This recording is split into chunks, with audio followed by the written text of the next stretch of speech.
রাজ্যটা ছেড়ে দিয়েছে তার বিরুদ্ধে আমাদের লড়াই চলছে চলবে। পুলিশ গুন্ডাদের হাতে, বিজেপির গুন্ডাদের মিয়া হর বাটি অভিনগর CPIM ni activities gutom deb choprab jakha samu hamya tangai rokbai abni bagai tini paschim thanao CPIM ni bodol rok kothum laikya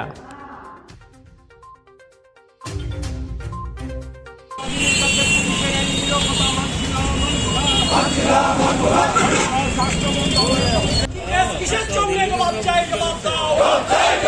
গুন্ডারা গুন্ডামি করছে, পুলিশ চুপ করে বসে আছে, কেন জবাব দাও। নিরবতার বিরুদ্ধে আমাদের লড়াই চলছেই চলবে। বিজেপির গুন্ডারা রাজ্যটা চালাচ্ছে, বিজেপির গুন্ডারা রাজ্য চালাচ্ছে, পুলিশ থানা বসে আছে। গুন্ডাদেরকে হেফাজত দেওয়ার জন্য পুলিশি কাজ নয়, মানুষকে হেফাজত করার জন্য পুলিশি কাজ। তার বিরুদ্ধে জনগণ লড়ছেই লড়বে।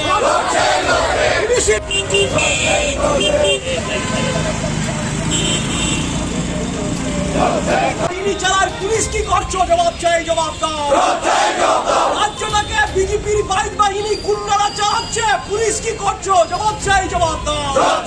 নগরে ক্যান্টনমেন্ট রোডে CPIM অভয়নগর লোকাল কমিটির সদস্য গৌতম দেবকে 35 জন 36 জন হবে বিজেপির বাইক বাহিনীর দুষ্কৃতী আক্রমণ করে এবং তার মাথা ফাটিয়ে দেয়। তার মাথায় 6-7টি সেলাই দেয় এবং সেই এলাকায় একটা পুজো হচ্ছিল, সেই পুজোর প্যান্ডেলে হামলা চালায়। পাড়ার ছেলেরা ছিল, তাদের উপরে হামলা চালায় এবং পুজোর প্যান্ডেল, চেয়ার, আসবাবপত্র সব ভেঙে দেয়। গৌতম দেবকে এমনভাবে মারা হয়, সারা শরীর মাথায় আঘাত করা হয়, তাকে গুরুতর আহত অবস্থায় IGM হাসপাতালে আনা হয়। সেখান থেকে ট্রিটমেন্ট চিকিৎসা করিয়ে নিয়ে যাওয়া হয়। এখন পর্যন্ত আজ কত ঘন্টা হয়ে গেল, প্রায় 24 ঘন্টা হবে, আজ রাত 12টায়। এখন পর্যন্ত একজন দুষ্কৃতীকে পুলিশ গ্রেপ্তার করেনি। এটা নতুন কিছু না, এটা গত 53 মাস ধরে, 54 মাস ধরে এটাই চলছে। একের পর এক গুন্ডাগিরি করছে বিজেপির আশ্রিত সমাজবিরোধীরা, বাইক বাহিনী, কিন্তু পুলিশ একাধারে নীরব থাকছে। কোনো গ্রেপ্তার নেই, কোনো রকম ব্যবস্থা গ্রহণ করা হয় না।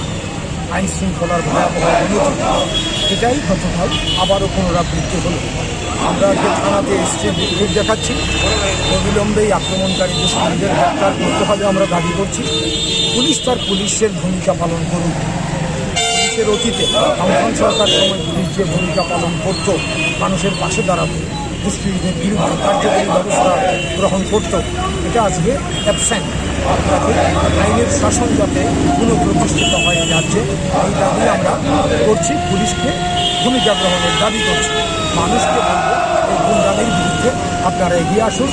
এই রাজ্যে গণতান্ত্রিক পরিবেশ ফিরিয়ে আনতে আপনারা ভূমিকা পালন, এটাই আমরা জনগণের আবেদন জানাচ্ছি।